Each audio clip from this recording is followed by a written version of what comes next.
Hello, everybody, and welcome to Monday Night Travel with Rick Steves Europe. My name is Gabe Gunning, and I have the privilege tonight of being your host as we take a tour of Tuscany and sample the local flavors with a very special guest. Rick is currently in Europe, updating his guidebooks and filming for his upcoming mini-series on European art history.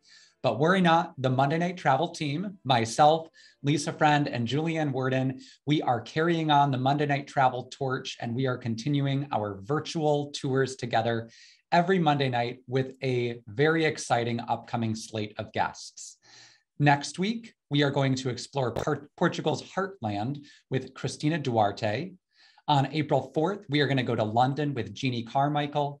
And on April 11th, we are going to explore the best of Slovenia with our beloved guides, Tina Hiti and Sasho Golub. So make sure to go to ricksteves.com to register for those upcoming Monday Night Travel episodes.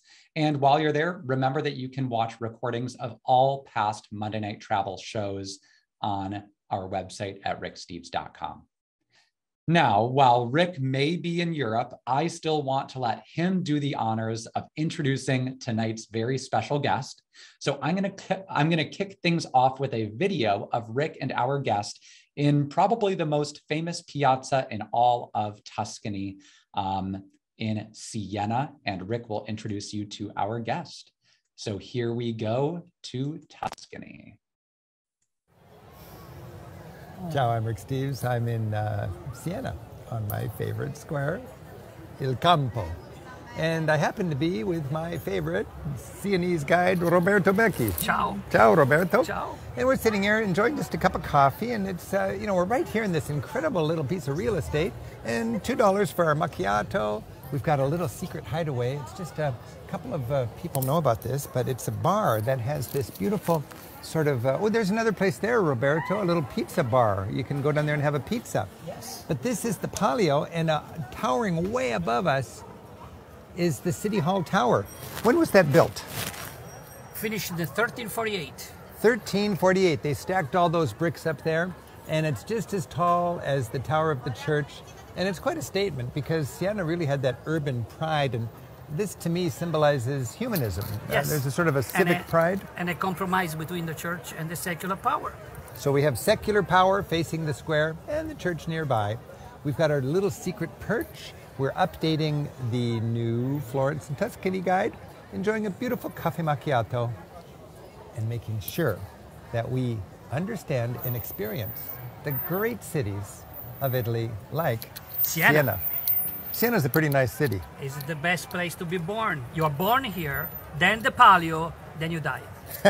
And right on this square, twice a year, it turns into pandemonium as you have the most crazy horse race anywhere in the world where there's just one rule. There are no rules. And which of the neighborhoods is the most worthy of the Palio? The Porcupine, absolutely the Porcupine. Roberto lives in the Porcupine neighborhood. Okay, happy travels from Siena.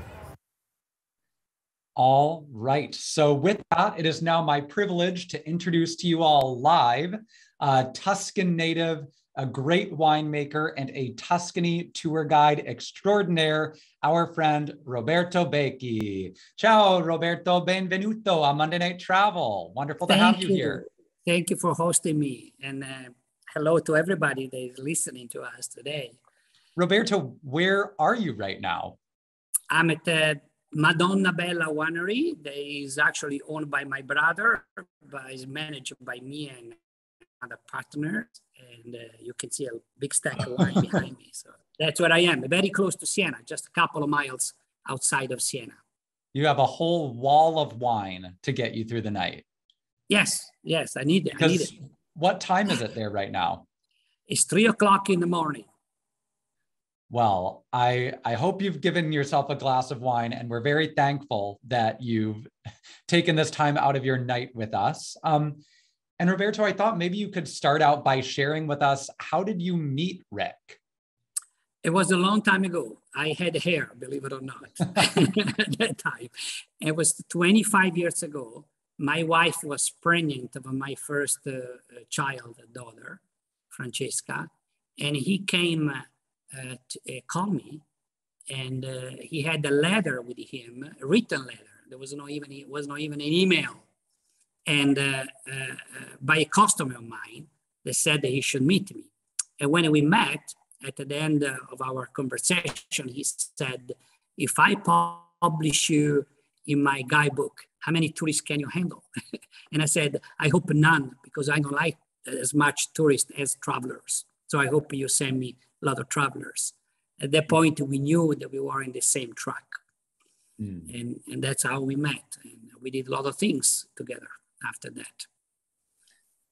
Well, I think that we certainly here in Monday Night Travel, we have travelers and who are very excited to travel Tuscany with you today and get a sense of more rural life in Tuscany. We did tour Siena with Anna Pipperato a couple months ago. I do want to, before we get to rural Tuscany, you did say you're born and then the Palio and then you die. So I feel like we need to get a glimpse of the Palio. So we're going to quickly see that same square where you and Rick just were, but alive with people during the Palio. And then after that, we are going to transition to the more serene and peaceful Tuscan countryside. Are you ready, Roberto? I am. I'm ready. All right, let's go. Let's see some Palio to start.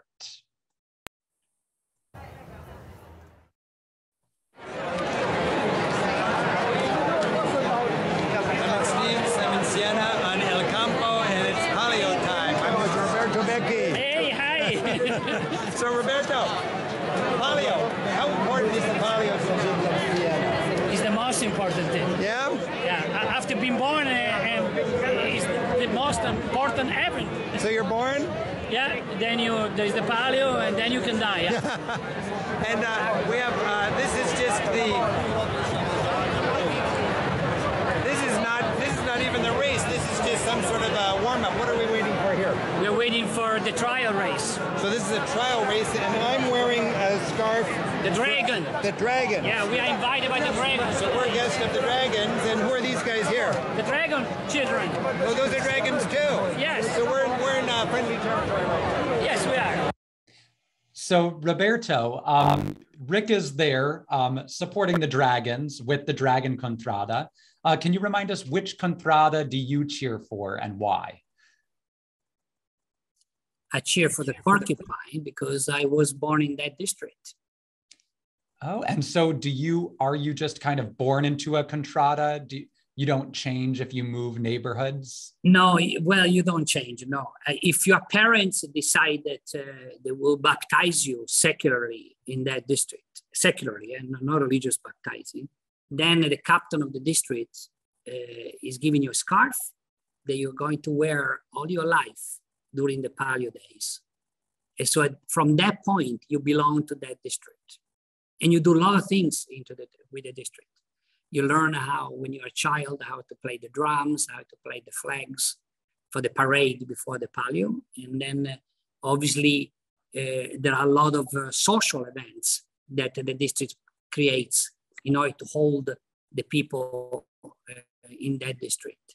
And so, you might marry a woman that is not from your district, and then you have to decide where your child will be baptized. There is a little bit of tension there. I marry an American woman, so I don't have that problem. that sounds wise. You made a smart decision. And how long has it been since the porcupine has won a Palio? That's a sad question. 12 years ago. So. Oh no, 12. Well, I hope that you're due for a win soon. Oh yeah. 2022. That's our year. Oh, you're certain? It's more than a hope. I tell you, it's more than a hope. All right. Well, again, I encourage anybody who missed our show with Anna Pipperato to go back and watch that at ricksteves.com, and you can see the race in action. But for right now, Roberto, I just want to, for a few more seconds, take in just the Palio pandemonium of all of these people gathered. And then we are going to do a jump cut to your house in the Tuscan countryside. And we're going to see the difference between the pandemonium here for the Palio and just the serene quiet of the Tuscan countryside. So let's experience that shift now. All right, well, this is just a warm-up. Tomorrow's the big day, but there's a lot of people on this square right here today, as they have been for 500 years. Twice a year for 500 years. Correct.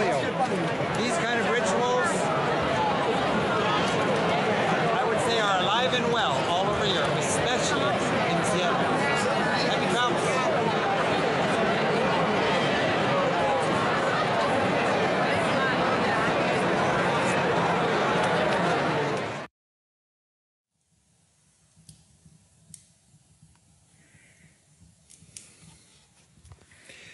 Buongiorno, I'm Rick Steves, taking a day away from the film crew to catch up on my writing and just enjoy being in Tuscany. I love this agriturismo, or farmhouse, B&B. It's got a fireplace just like the one in my cabin back in Washington State. But you can stay in these countryside homes in Tuscany, doing my work here, working on the scripts and the guidebooks. It's simple. You make your own breakfast. The son in the house here is into baseball. It's kind of fun to have a little Italian friend, Michela, that's a baseball player. Step outside, and I'm sort of, crazy about the Alps and the great natural wonders of of Switzerland. But you step here, you're in Tuscany. You can hear the bells of the sheep on the far side of the valley. The fog has risen. And this lush countryside is all around. It's beautiful. It's quiet. So, Roberto, I just love that change from the voices bouncing off the stone in Siena to just the crackling of the fire and the chirping of the birds. And I know that you grew up in Siena, and I'm just curious, why is it that you chose to make your home out in the countryside, and what do you like about both the city and the countryside?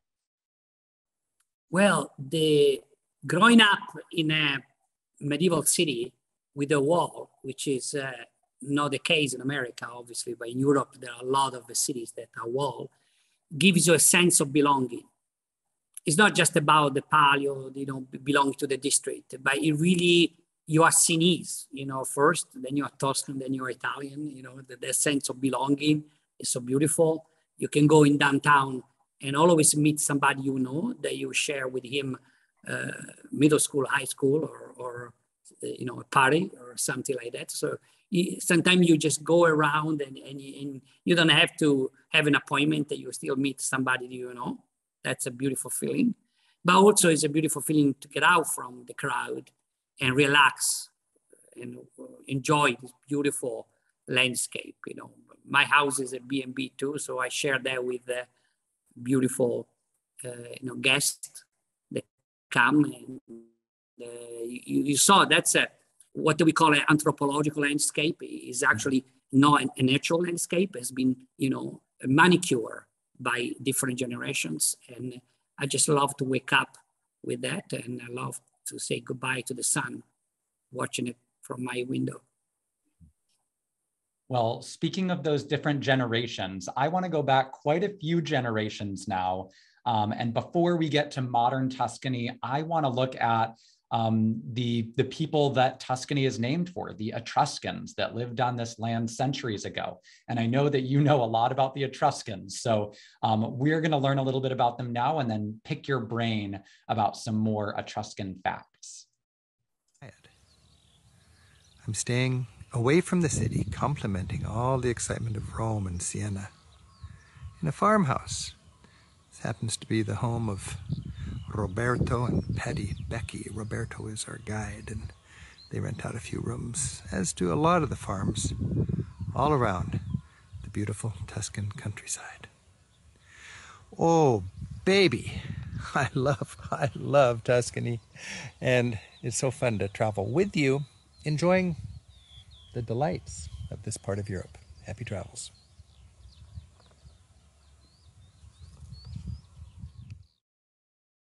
Tuscany is named after the Etruscan people who lived here centuries before this region was conquered by ancient Rome.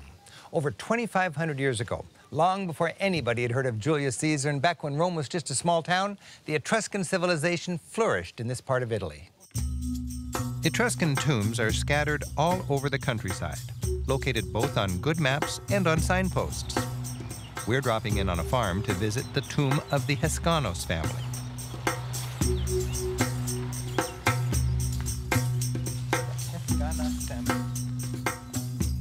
This tomb, cut out of solid tufa rock, was discovered by the farmer's grandfather.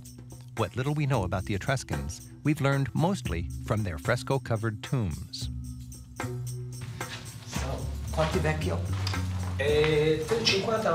The farmer tells me that this tomb dates back to about 350 BC. And it's solo tufo. Solo tufo, sì. Original. The entire family was buried in several sarcophagi in this tomb. Famiglia Hiskana. We can read the family name, spelled what we would call backwards, Hiskanos. The faint but still readable frescoes take us back to the funeral ritual. Senior Hiskanos rides the chariot into the afterlife. It's a pre-Christian judgment day as a divine magistrate deliberates his case. A heavenly chamber orchestra provides music as women in fine gowns and jewelry dance. The motion and realism captured by the 4th century BC artist is impressive.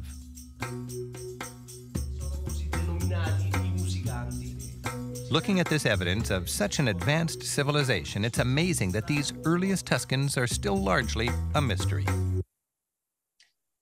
Roberto, why don't we know as much about the Etruscans as we do about some other ancient civilizations like the Greeks or the Egyptians?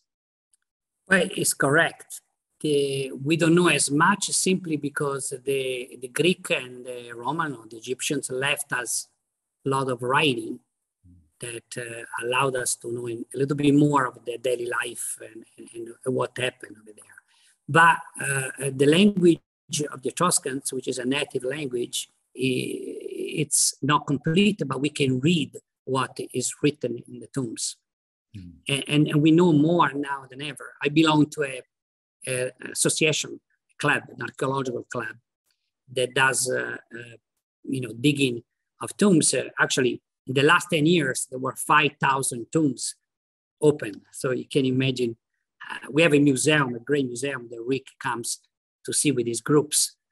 And I have the honor to guide them through it. And it's unbelievable what you can find out about this ancient civilization just from their tombs. Wow. 5,000 tombs, Roberto? Yes. That's incredible. Well, I think that we're going to see some of the artifacts from those tombs in a museum coming up here. And then I'm going to pick your brain about the Etruscans a little bit more after we see the museum. With the rise of Rome, Etruscan civilization vanished, steamrolled and absorbed into that mighty empire. Now, with each tomb excavated, archaeologists are piecing together the mysterious puzzle of Etruscan culture. Like many popular Tuscan towns, Volterra sits on an Etruscan foundation. 2,500 years ago, Volterra was one of the most important Etruscan cities. It was a key trading center protected by a 4-mile-long wall. Its mighty Etruscan gate, built of massive tufa stones, survives. These 3 seriously eroded heads date from the 2nd century BC and show what can happen when you leave something outside for 2,000 years. The smaller stones are part of the medieval city wall, which incorporated parts of the much older Etruscan wall. Unlike other famous towns in Tuscany, Volterra feels not cutesy and touristic, but real, vibrant, and almost oblivious to the allure of the tourist dollar. A refreshing break from its more commercial neighbors, it's my favorite small town in Tuscany. Volterra's Etruscan Museum is filled top to bottom with precious artifacts from centuries before Christ. The artifacts were mostly excavated from tombs. You'll see etched mirrors, stylized bronze buckles, intricately decorated pot handles, and exquisitely crafted jewelry. The exhibit helps us appreciate the sophistication of this pre-Roman society.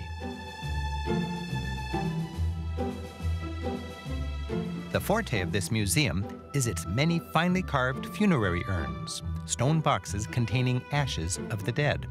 They suggest the Etruscans were influenced by their ancient Greek contemporaries. But while Greek artists focused on the idealized human form, the Etruscans represented people as unique individuals, portrayed realistically, with wrinkles, crooked noses, and funny haircuts. The museum's extensive collection of urns, with subjects lounging as if munching grapes with the gods at some heavenly banquet, is a reminder that the Etruscans believed you'd have fun in the afterlife. So Roberto, you said that you're a member of this archaeological association that looks into the Etruscans. What are some interesting recent discoveries about the Etruscans, or maybe things that you're hoping to discover? Well, what we found out is the most recent discovery, let's put it that way, is that from a DNA point of view, the Etruscans are native people. So they don't come from, usually we say, where did the Etruscan come from? You know, from Greece, from Serbia. There were a lot of different theories, but the DNA is showing us that they were native people. They were actually the bridge between the Bronze Age and the Iron Age. So as we saw in the video, expert people with metal. We have jewelry that you would never think they got from 7th century BC. This is a civilization that developed from 7th century BC to 2nd century BC, 500 years, where they developed a language too. So that we know is the very first written language, native language in Italy.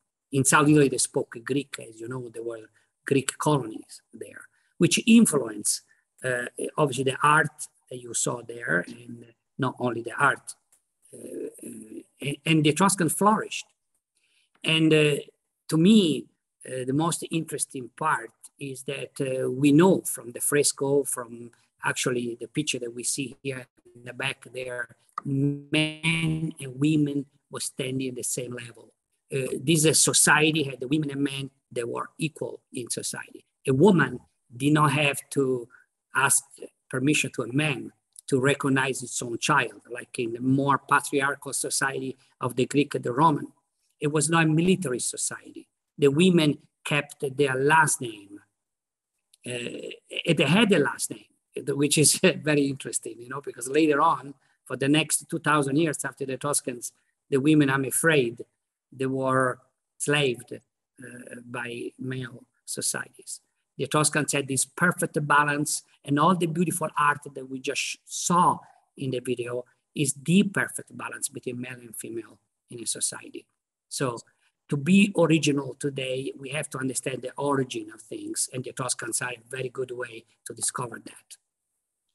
Oh, it's fascinating how we sometimes think of certain cultural things as just linear, you know, women gaining more and more rights over time, but it's, you know, there's ebbs and flows throughout history, and that's particularly fascinating to me. Yeah, let me tell you, Gabe, that a lot of people consider the Etruscans or our ancient civilization primitive, but primitive comes from primo, which means first, not less. So that's what we're learning.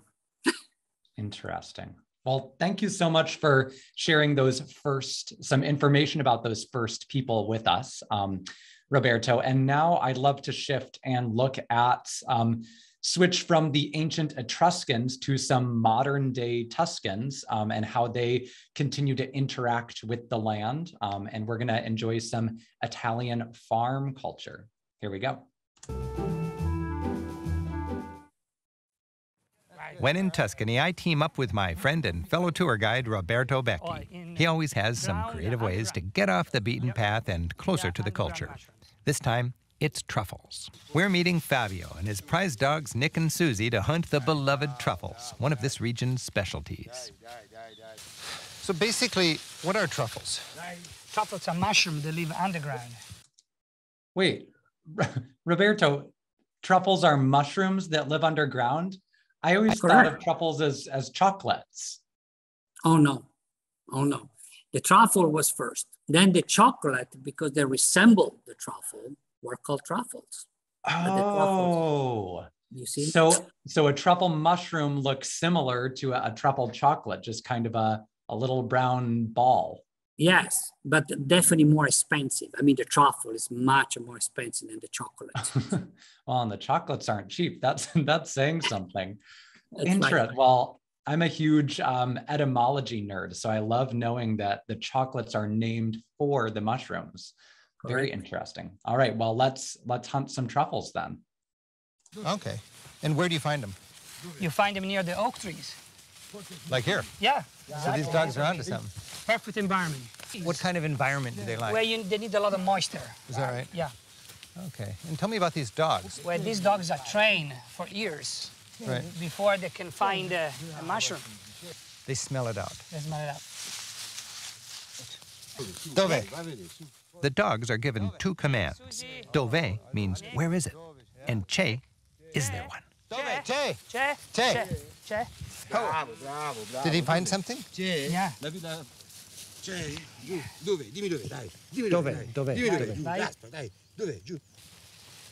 Okay.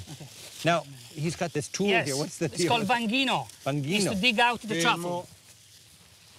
I see one. Oh, there it I is. see it. All right. So this is the precious truffle. The famous truffle. In Italian, tartufo. Tartufo, correct. And people pay a lot of money for this. $100 a Look pound. at that, $100 For bucks. this one. Ooh, smell that. Oh, it's wonderful. With the pasta. Hey. Roberto, that truffle is so small. How many, if you were going to be having a dinner party with, say, 8 people, and you wanted to serve pasta with truffle, how many of those little truffles would you need? It's a very good question, Gabe, but depends on which truffle. There are different truffles. They grow in different seasons. And the most precious and the most perfumed, let's call it that way, with the most intense scent is the one in October, November. It's called the White Truffle. And a little one of those can have a very intense scent. And you can find maybe a bigger one that doesn't have as much. So it's very hard to answer to that question because it depends on how intense is the scent in order to make a dish for 5 or 6 or 8 people. Unfortunately, you pay that by the pound. So if you are lucky, you get a very intense one. Wow, it's fascinating how much you need to know about the land and even just the seasons. Yes, and right Gabe, one, so. in case you didn't know, we train the dogs by, from when they're very little. When they're little puppy, just born, the very first milk they get from the mother is on a boob that had been perfumed with the scent of truffle. So they associate immediately food and truffle. That's why they can, all their life, they're going to look for truffles. Huh. That is fascinating. It is. Excellent. Well, the next time I'm in Tuscany, I want to do like a truffle tasting. Maybe we'll have to try truffles from different seasons and I can taste the difference. It will be my honor to host you. Okay. All right. Well, let's continue to learn about some more delicious food in Tuscany. Pranzo. Just down the road, the village of Chiusere is celebrating its annual Artichoke Festival. People from all around gather to celebrate the peak of the artichoke season. Young and old gather to prepare these bristly treats.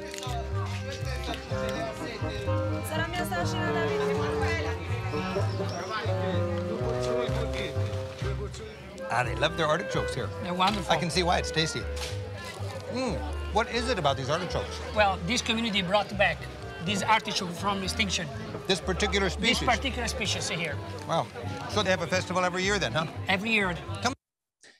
So, Roberto, are there a lot of these food festivals that happen around Tuscany? And how can travelers plan to be present for one of them? Well, first of all, there are hundreds of those. Some are, you can have a pork festival, you can have a steak festival, you can have an artichoke festival, any excuse to eat. But in reality, those festivals change dates during the year sometimes. And usually they are obviously planned on the weekend when the people can go to visit. My suggestion is that you always have to ask your host, if you stay in a B&B or in a hotel, if there are some around, or you can go to the tourist information center in the city and they have a list of those festivals.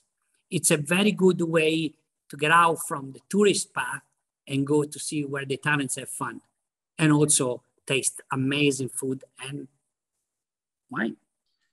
Huh. I feel like I'm going to have to plan my next trip to Tuscany around one of these festivals. It sounds amazing. Excellent. Well, let's continue. About the slow food. This is related to the slow food movement, right? Absolutely. It's the idea that you have to eat quality and not quantity, and that you have to preserve the variety of foods. So no chemicals? No chemicals first, but also the varieties. Okay. More varieties, better. And eat in the season. Absolutely. Always in season. Well, I'll be back next year for the Artichoke Festival. So Roberto, speaking of eating with the season, I'm interested in what is your favorite season to eat in Tuscany and why? Well, even if every season has an amazing food that I love, the September, October months are my favorite one. Mainly is because in my winery here, we also have an olive oil press. This is the time where we do the harvest, the olive harvest, and we press the extra virgin olive oil. But also the month before in September, there is the grape harvest, so a lot of celebration about that too. But obviously in the summer, you get all the beautiful vegetables and all the fruits, the peaches, apricots, you name it. So I like that too. Well, I still think I want to go in the fall when the truffles are best. Absolutely, that's part of it. It's expensive at that time. No, it's good.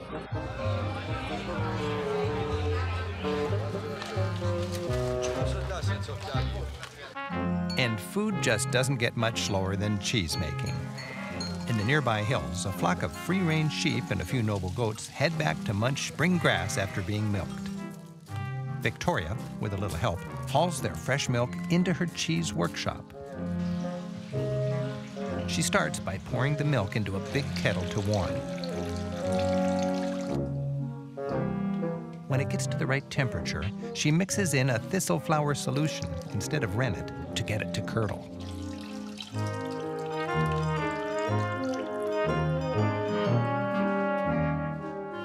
Then, when it reaches the right consistency, she stirs it and separates the curds and whey, or liquid.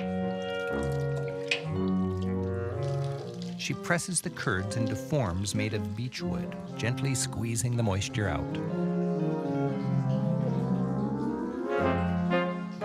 Afterwards, Victoria lovingly tends her aging rounds of cheese. Farms like this are part of Italy's growing slow food movement, where producers maintain the labor-intensive traditions and consumers are willing to pay extra for the quality.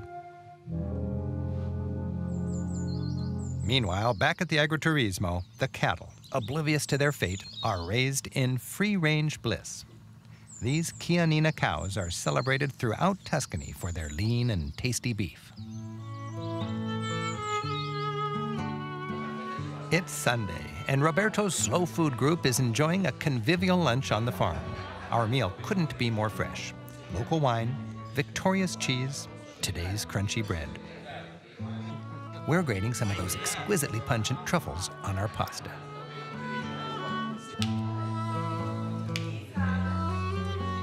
The artichokes are gobbled down raw by young and old, a leafy delicacy.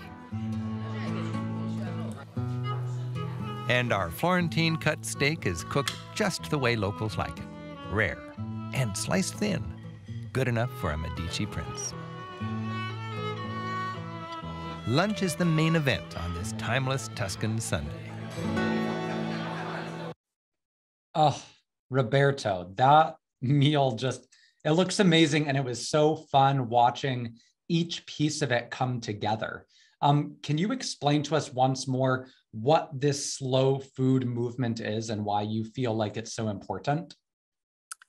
Well, it's very important because, in case you didn't know, Italy has the biggest biodiversity in Europe.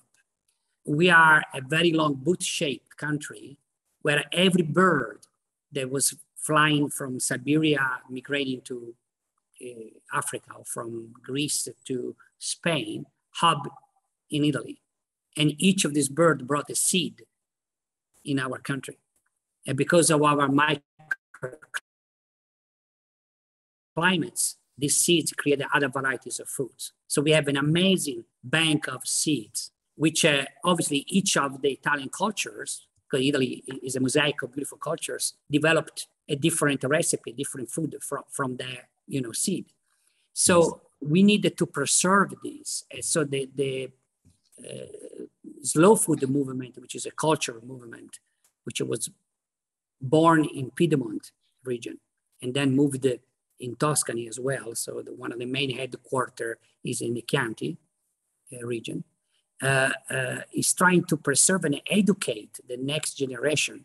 It's very important to preserve traditions of making the pecorino cheese that we saw made before, or also the difference between each region.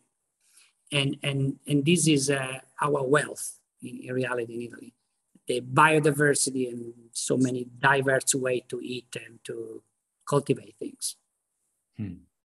Well, Roberto, I believe that you have some food that you're eating tonight. Could you share with us what you're snacking on right now? Absolutely. I have over here a ribollita. The ribollita is actually a soup that our ancestor used to prepare, especially because most of our ancestors were farmers. They didn't have, the food that we have today available in every grocery store. So they had a very simple ingredients. Like this is ribollita is made with the cannellini beans, with Swiss chard, and Stein bread, some old bread that was not thrown away at that time. It was recycled for the next day. And it's called ribollita, which means boiled twice, because the next day you boil it again with adding some vegetable or something you have in the kitchen. And today is a delicacy. Actually, today, this is very thick, as you can see, non-liquid soup. And usually what we do is that we put some extra virgin olive oil on top of it. Is that olive oil made with your olive press? Of course, extra virgin olive oil. And then, it's good, well, even at 4 in the morning. At 4 in the morning, a nice early breakfast for you. Well, I want to show you what I have, Roberto. Let me see.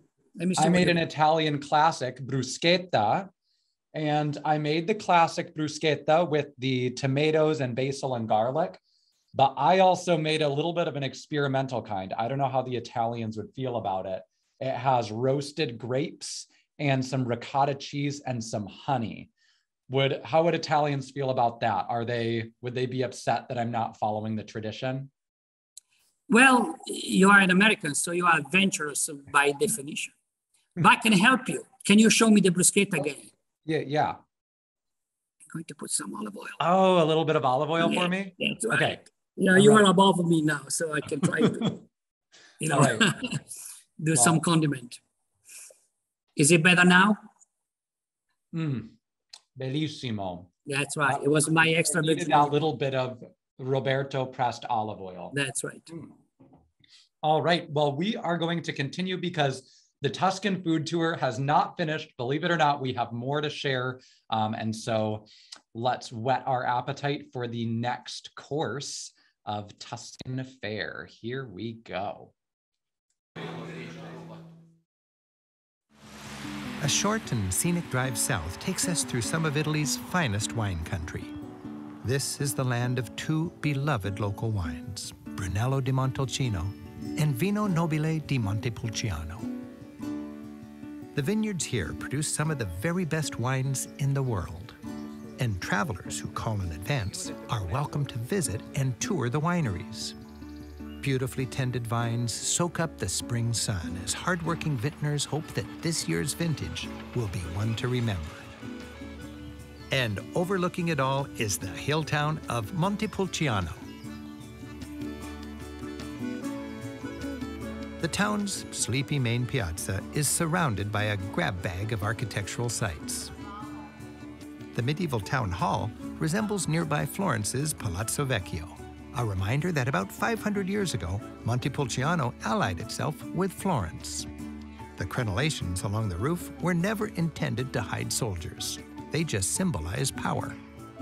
The big central tower makes it clear that the city's keeping an eye out in all directions. For centuries, this town has celebrated its independent spirit. And today, these young people carry on that tradition and entertain their visitors with a colorful ritual. So Roberto, thinking about these young people in Montepulciano, it looks like Montepulciano has quite a few young people there, but in other small towns in Italy, are they retaining their young population, or are a lot of these smaller towns losing their young people to either big cities or even other countries? Well, obviously with globalization, new jobs came out, and obviously the young people were attracted to go in a bigger city. That's definitely something that happened. And obviously if a village doesn't have a tourist attraction, it's very hard, for the young people to have a job, for example, there. And or maybe there are some villages that retain the inhabitants simply because they are bedroom communities for the bigger city. You see what I'm saying? So the people just go to sleep there. That happen in America often as well. But there are many small villages that unfortunately lost a lot of the population. Now, recently, very recently, if there is anything good about COVID, which if you really search for something good, is that the people had to go back home to work often. We call it smart working here, what happened. That made, this little village a good place to be. There's no crowd, there is no, many people. And so the people decided to go back to the small village and work there. And maybe this will give a new start to this little village. Yeah, I mean, it is going to be fascinating, even in the United States, to see how the pandemic affects where people choose to live and the kind of social landscape. Fortunately, it sounds like Montepulciano still has a booming industry in wine, and we're going to explore that right now.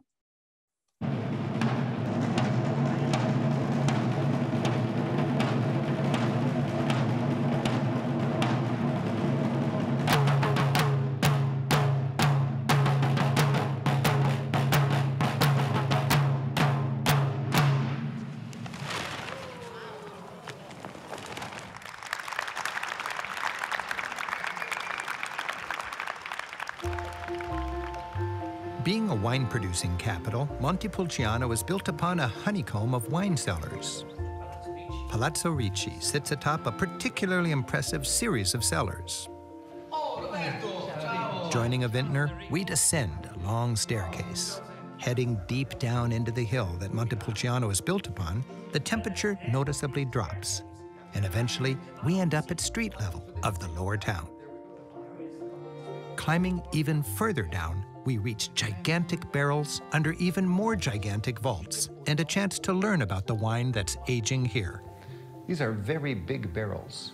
Yeah, of course, it's very big barrel, 10,000 liters. It's made the wood, the Slavonian wood. 10,000 liters. How many bottles would that? 13,000. For this wine, it's the artful combination of aging in large, medium, and small oak barrels that gets the tannin levels just right. Enrico, when was the first barrel of wine here in this cellar? From 37. 700 years. Of course, sure. My goodness. 700 years, Roberto? That's that's, I mean, way longer than even European settlers came to North America.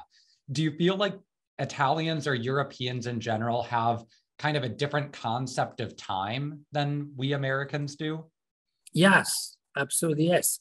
As well as the Egyptians when they come to Europe. So or when we go to Egypt, we don't feel that old after all, you know. But the very important thing is that we have to learn from our past. So the history, it's very important. It's teaching us who we are today. So it doesn't matter how old a place is. It's always worth to know what happened over there. So I did hear a wonderful quote from somebody in the UK who said that in the United States, 100 miles isn't a very long journey, but 100 years is a really long time. And in the United Kingdom, 100 years isn't a very long time, but 100 miles is a very long journey. And I think it's so interesting how our perspectives on distance and time are influenced by where we grew up. And I love this European idea of keeping things local and recognizing long traditions. It's a wonderful quote. It really is. And for our last stop, a chance to taste some of the wine as it's aging. How old? And I'm forever the attentive student. So how old would this wine be here? 1 year. 1 year. Basically. So this is baby Nobile di Montepulciano. Baby Vino Nobile, born now.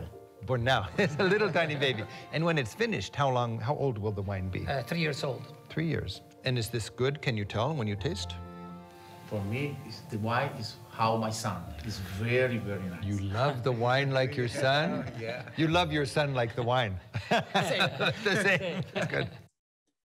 So Roberto, he said he loves the wine like his son. Do you feel like you love your wine like your son? Well, there were times where my son challenged me and maybe I love the wine more, but this is just a joke, obviously. We always love our children in Italy or in America more than anything else. And who has children knows that. But obviously I love wine, so I have one here. And maybe sometimes the wine helps you love your son more? Yes. And also helps your wife. So because I look better when my wife drinks. That's Roberto, so you have this winery, you're at your winery now. Can you tell us a little bit about the wine that you produce there? Absolutely. I actually have here the glass and the bottle. This is Madonna Bella, little advertisement here. But we have Chianti here. This is one of the wine that I produce. Chianti is 80% Sangiovese grape and 20% Canaiolo. We age only for 6 months in a barrel because with this wine, we want to give the experience of tasting the vegetable and the fruitiness of the grape. So we don't age it too long in oak. But sometimes we make wine that are, in America, they call super Tuscan. We call it IGT. They're wine that do not follow the guideline of the Chianti or Nobile Montepulciano Brunello. And this wine, for example, is 50% Sangiovese, 50% Merlot, aged for 4 years in a barrel and 2 years in a bottle. So these are wine that pair much better with a steak, with high protein food, for example. Interesting. And Roberto, what are some basic rules that you use for pairing a wine with a food? Well, basically, when we extract, for example, a lot of tannins from the red grapes, when you drink a red wine like this, there are a lot of tannins inside. Now we know that tannins are used to, in leather, for example. No? They stop, in a way, the petrification of the leather. And so chemically, what happens is that the tannins tie to protein. So when we have a glass of wine, we like to pair it with a pecorino cheese, which has a lot of protein, or with a steak. But also, if you are vegetarian, you can have this soup, which is full of cannellini beans, so also has some protein. So that would be a good match with a Chianti, for example, or with a red wine. Meanwhile, the white wine, which doesn't have tannins, If it has a high acidity, it's very good for oily fish. Like you are from Seattle, so you have a good salmon, or you have grouper. Here in Italy, we have a different fish, but the white goes a little bit better with the fish than with the meats. In generally talking, obviously. Yeah, I mean, that's so interesting. I'm a vegetarian, and so I've never really understood the pairings because usually I just hear meat used for the pairings, but it's interesting to hear that it's kind of protein heavy things, even if it's, you know, rich in beans or something, to go with a red wine, and maybe more oily things with a nice crisp white wine. Very interesting. Yes. Your saliva has only 2% of protein. So that's why you feel the astringency sometimes when you drink a young Chianti or something. But in Italy, it's very important that we don't only drink the wine, but we pair the wine with the food. So each food is following the tradition of the wine and vice versa. So, well, speaking of some good pairing that is certainly not vegetarian, we're now going to learn a little bit about some Tuscan red meat to be paired with that red wine. So here we go. The people of Montepulciano seem to enjoy their red meat as much as their red wine. And this osteria is a carnivore's dream come true. Its long, narrow room, jammed with shared tables, leads to a busy kitchen with an open fire. Giulio, his wife Chiara, and their staff serve their hungry crowd like a well-choreographed meat eater's ballet. Weight and price is agreed upon at the table. You know what? That's good. Made it. Then it's leave it to cleaver. The meat is seared over embers for just a few minutes before being cut from the bone. I can smell it already. Oh, look at that. Nice. And in Tuscany, the correct way to enjoy a steak is rare.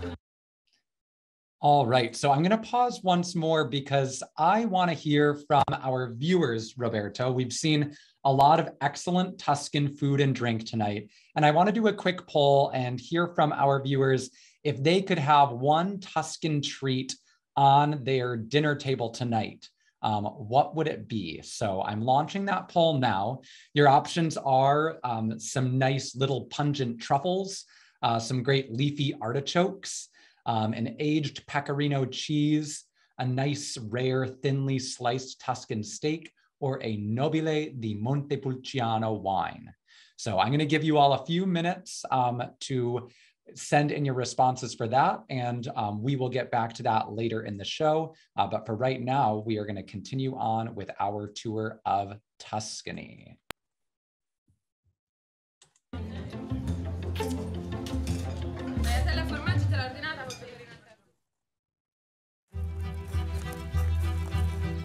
Aristocratic countryside elegance survives in Tuscany.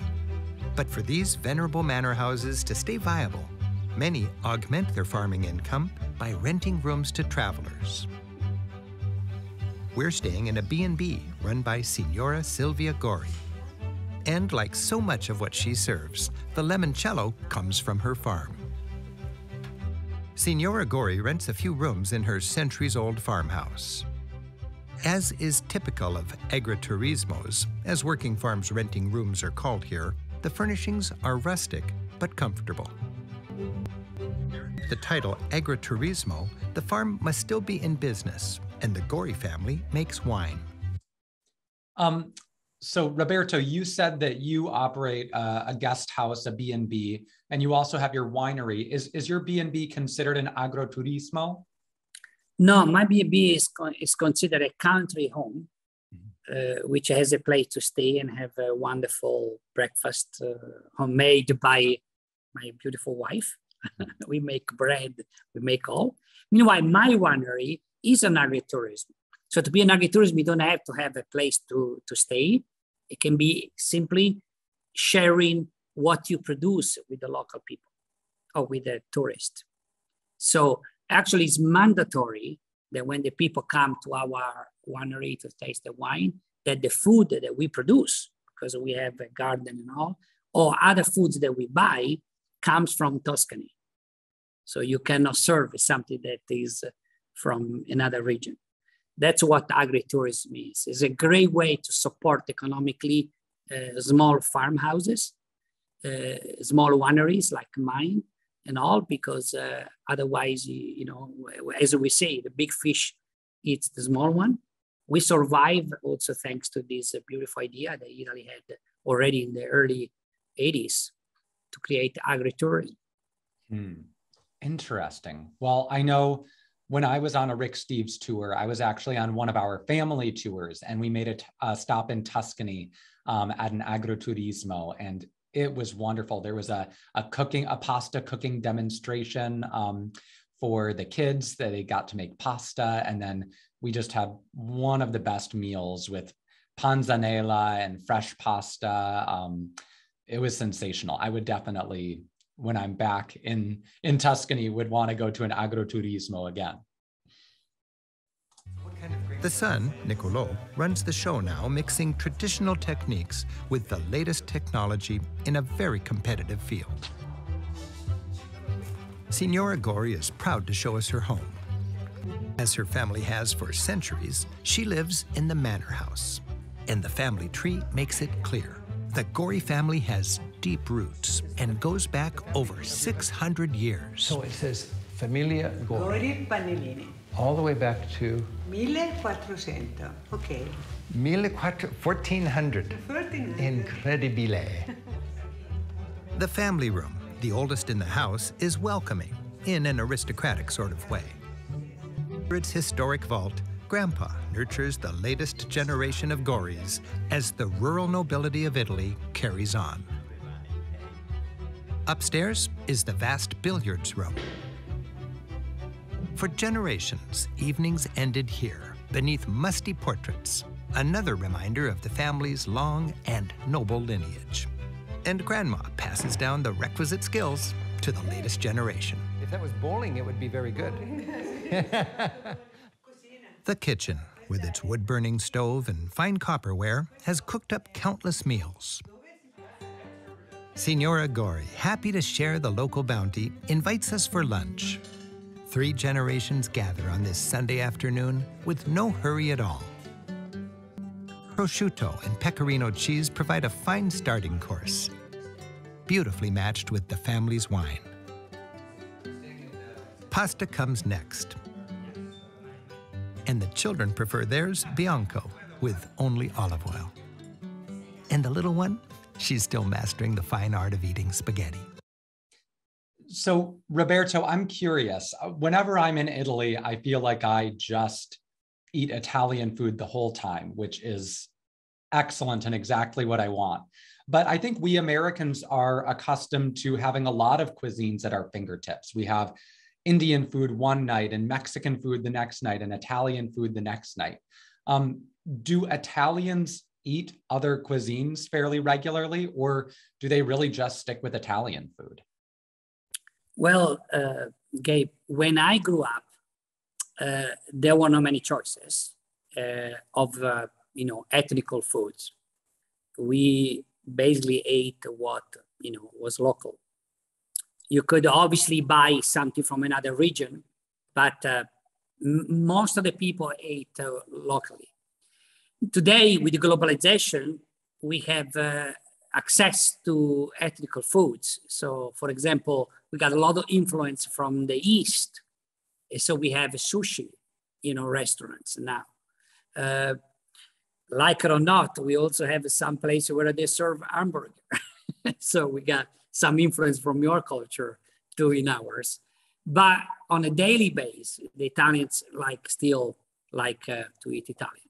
So we do visit other, restaurants, but still today, the Italian food is the main one. Well, it sounds like you have the best of both worlds. You can eat your staple Italian dishes, but if you want to be a bit more adventurous, you have options today. And that's always nice. Food is particularly tasty when eaten in the community that produced it with a family that's lived right here for 6 centuries. It's memories like these that you take home that really are the very best souvenir. They call this a 0-kilometer meal. Everything was produced locally. It's a classic Tuscan table. Simplicity, a sense of harmony, and no rush. Enjoyed with an elegant and welcoming noble family. Oh, well, Roberto, I can see why you like filming with Rick. You just get to eat so many wonderful, beautiful meals. And I would like to now check in and, after seeing all the great food on that table, see what our viewers said in the poll about which Tuscan treat they most want. I must say I'm not terribly surprised that the Nobile di Montepulciano wine took the prize. But in terms of food, it's actually Tuscan steak, so some nice red meat to pair with that red wine, followed by truffles. Personally, I'm a huge cheese fan, so I would have gone for the underdog, the pecorino cheese. But it looks like there are some fellow wine enthusiasts here tonight, Roberto. Well, I'm glad because look, I have a full stack behind me. So. You have plenty to share. All right, so Roberto, to finish tonight, we are gonna, it's past the holiday season, but you actually helped as Rick's handler when he did the Christmas special and went to Tuscany. And so I would love to watch that little clip of the holidays in Tuscany and get some of your thoughts on that. So we're gonna finish with that tonight. Here we go.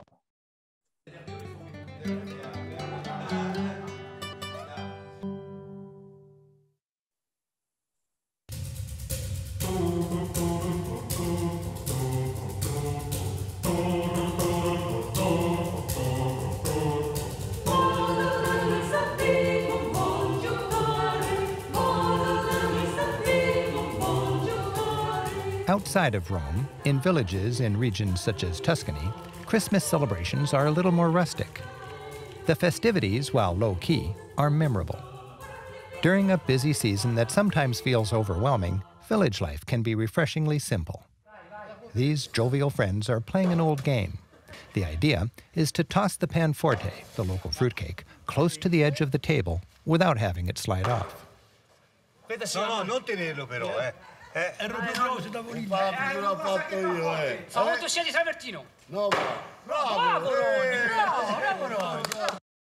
Roberto, do people eat the panforte after they play this game with it? Sure, it's pretty hard, the fruitcake, so you can still eat it. Well, it sounds like, they say not to play with your food, but I suppose in this case, I'll allow it. Yes, absolutely. Absolutely. It's fun.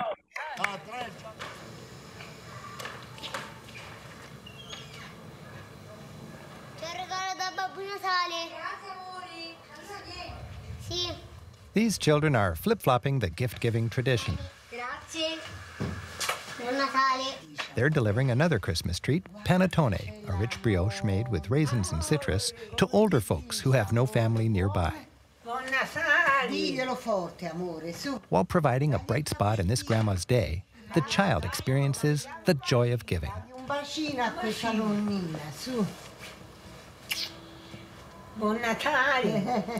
And today, the children have another important errand.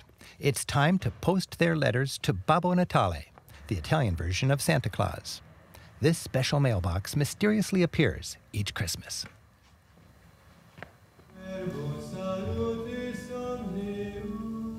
Sacred music and prayer infuse this tranquil landscape.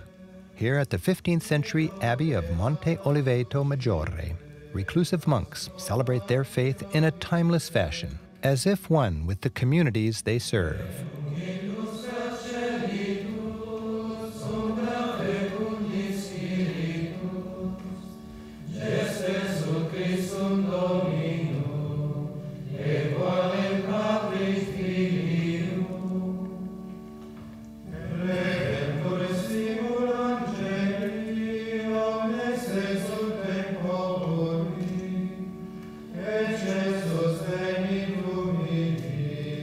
Salvare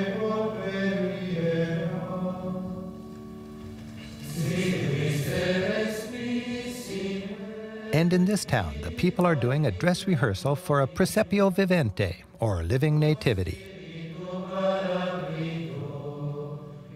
On Christmas Eve, in this simple cloister, they'll recreate the town of Bethlehem on that holiest of nights.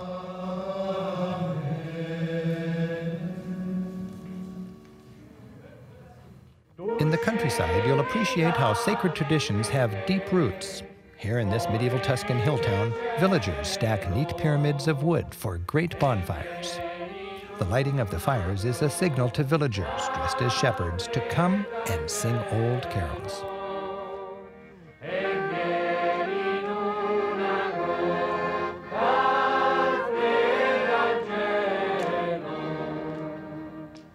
It's a reminder that through the ages, Italy's humble shepherds entertained the faithful as they gathered by fires to warm themselves and await the arrival of Christmas.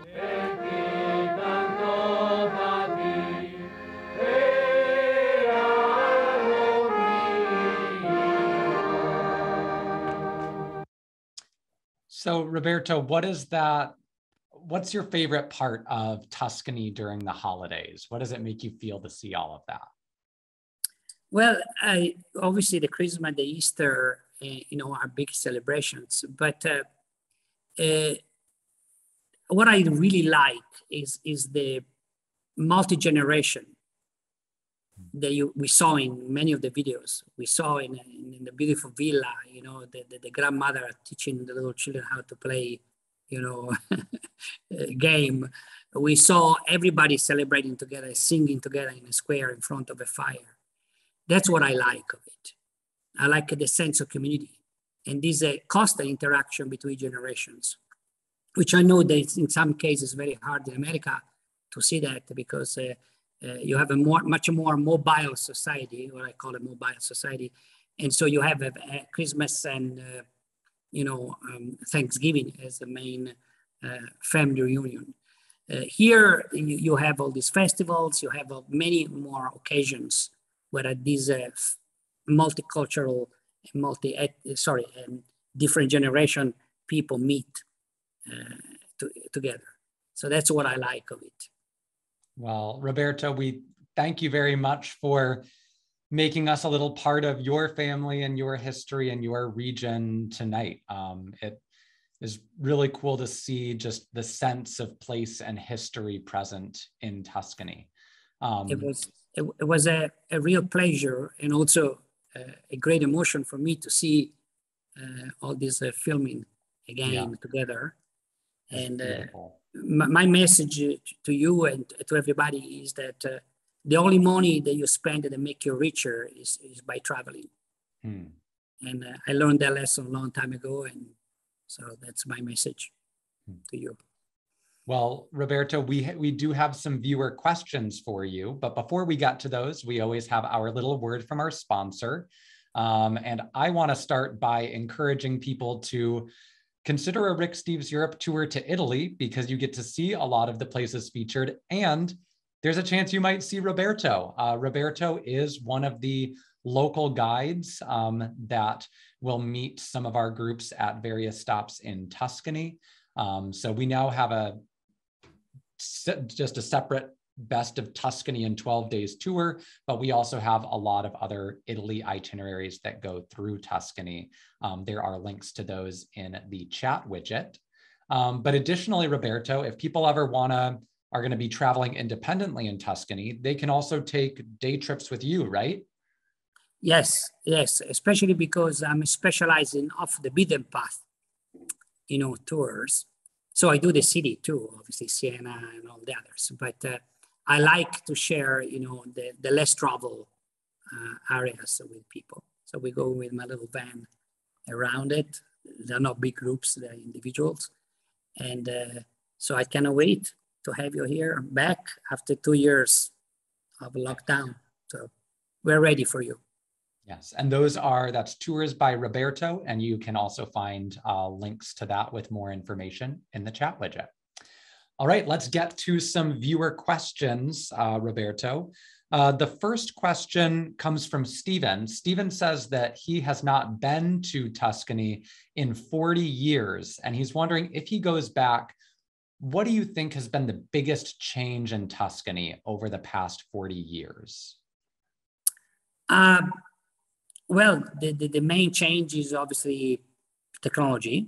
If you came here a long time ago, there was not as much technology as there is today, but this is true in America too. Internet changed everything, you know, how we shop, how we travel, and all that. And obviously there is a much less gap technologically and also culturally in many ways with America, in the sense that we influence each other more in the last 47 years. So we are more alike, more than you think. Well, at least I think that 47 years ago, we had less in common. Now, thanks to internet, you get to know more about my culture and I get to know more about yours. And that, you know, it's a good thing after all. We need more peace, especially now, between cultures. And traveling is one way to do it. So come back and see it yourself. And Roberto, I believe we had a couple viewers that said that they, speaking of getting to know other cultures, that they saw you in a comedy club in California. Do you, on top of winemaking and tour guiding, are you also a comedian? Well, you know, I would like to be a stand-up comedian, but I'm too short. People say stand-up. But beside my bad jokes, I do, yes, I join as a hobby, beside archaeology, a theater, you know, organization that does improv, just like Second City in America. It's very similar. And I had the great invitation from some actors from California. So we did 4 shows there in Fremont, in Sacramento, in San Francisco, in San Jose. And we share, you know, a different humor that we have with other actors, but it was great. It really was. It was a great experience. So I'm glad that some of the viewers came to see me there. And did you notice a difference in an American style of humor and an Italian style of humor? Well, yes, because we are 2 different cultures. You have obviously you come from an Anglo-Saxon, you know, English humor, let's put it that way. And we are in Italy, Latin, and we get a little bit more what I call it theatrical comedy. So there is a longer preparation to the joke that you're going to see or to the scene you're going to show to the people from the stage. In America, it's a little bit faster, you know, the way how you make the people laugh. But I use both of them. I mean, I used to live in America, and so I got, you know, some influence from your culture into my way to be funny. And I like to live in America. I did, yes, I did 3 Where? years in a beautiful city called Charlottesville, Virginia, the homeland of Thomas Jefferson in Monticello, and in Atlanta, Georgia. So I can say, bless your little heart. Well, yeah, shout out to all the Virginians and Georgians out there. That's right. Fascinating that you lived there. Going back to the idea of maybe changes over time, we have Deborah who's wondering, especially with all of the farming culture in Tuscany, are there concerns about the effects of climate change, or have you seen any of those effects on the food production industry? A huge change. This is a very important question because I know it is an oxymoron, but it was better for wine, for example, because we have warmer years, which means that we don't have to worry about how much alcohol we can reach, because obviously there is more sugar in the grapes. But it's not a good sign after all, because we are harvesting 10, 15 days before we did it when I was a child. So not too long ago. If this is the trend, wine is going to be made in Germany soon. I mean, more in Germany than in Italy. It all depends. We might become a tropical, who knows? This is a big deal. Right now, there is a lot of technology that allowed us to check, you know, those changes. And we are worrying about it. Yes, we are worrying about it. Definitely. Another question on a different note comes from Matt, and Matt is wondering about bike tours. Is it popular to go on bike tours in Tuscany, or is it a nice place to bike? It's a huge. It's a very huge. Very recently, just 2 weeks ago, there was a very famous race just in front of my B&B. It's called Strade Bianche, where all the greatest cyclists in the world come in this kind of Ironman race that ends in Siena. And obviously, with all these rolling hills and these beautiful, spectacular landscapes, there are people from all over the world that come to bike in Tuscany. But I have to say, you gotta be in good shape because it's not flat. I mean, some little parts of Tuscany are flat, but there are rolling hills. And sometimes those rolling hills can be pretty steep. So, yes. Roberto, we had another person who was asking, they were noticing that a lot of the flag twirlers and drummers seemed to be local boys. Are there also ways that local girls will participate in those festivities?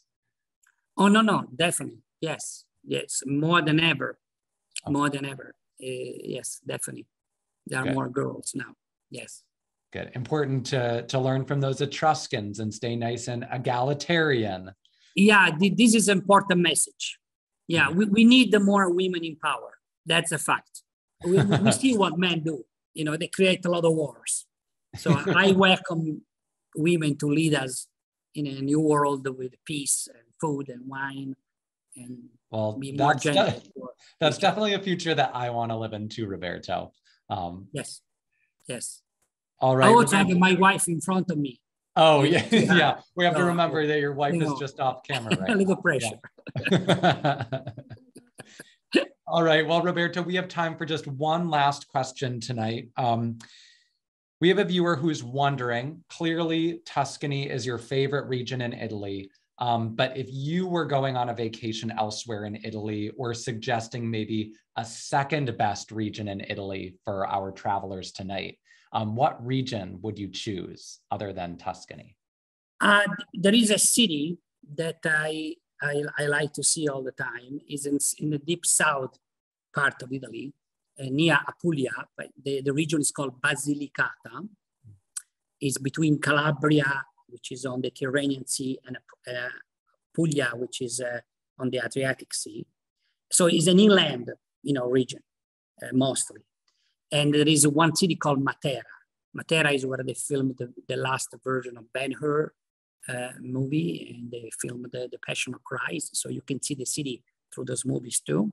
But it was the poorest city in Italy in the 50s. And thanks to, a lot of money spent on it and effort by, the state of Italy, became a very beautiful place to go to see. Actually, people used to live in grotto, in caves. And now those caves are refurbished to be very beautiful places to be. And it's kind of a nativity scene looking city, just a very different than any other city you can see in Italy. And that's a beautiful region to go to see.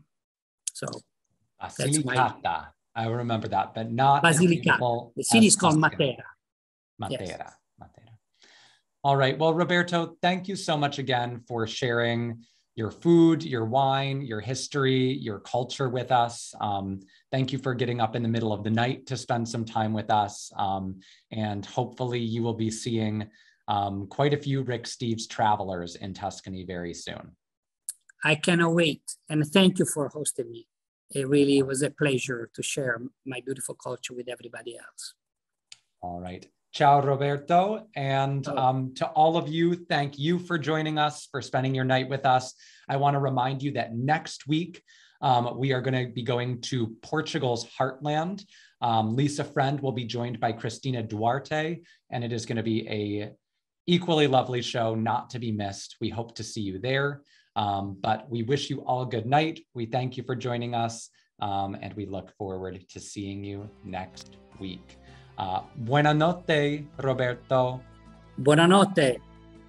Good night, everybody. Thank you for joining us, and see you next week.